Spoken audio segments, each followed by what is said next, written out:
fiancé namin ang totoong nararamdaman kay Edu nung nag-scout sila. So, yan po yung pag-uusapan po natin.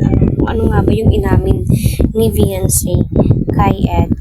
So, ayan, tinuturoan na po ng Team Kalingap ang mga K-Angels kung papaano mag-scout. Ika nga ni fiancé, sarap sa feelings na ikaw yung nagbibigay at nakakatulong ka sa iyong kapwa. So, malamang soon, itong si fiancé ay susunod sa yapak ni Kalingap Rob, ni Kalingap Edu, at ng mga taong nandyan nung walang-wala po sila.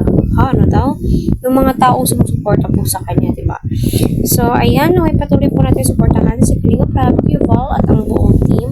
Huwag po natin skip ang kanilang mga ads para sa ganun nga po ay marami pa pong kababayan po natin ang kanilang matulungan. So, dito, masasabi mo po talaga mas mainam kapag si Edu at saka si fiancé ang mag-scout para sa ganun ay maging magaan yung loob ni fiancé sa kanya. So, alam naman po natin, si fiancé ay nakikiride on po siya, marunong po siyang makibagay, at alam niya kung hanggang saan yung mga boundaries po niya, At alam naman po natin, itong si Kalingap Eds ay napakabait at napaka-responsable, respetadong tao. So, panoorin muna natin.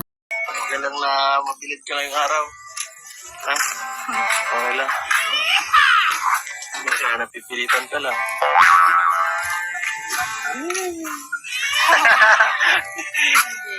Bihira. Yan. So, anong nararamdaman mo dahil first time mo itong makasama ako? Tayo lang, dalawa.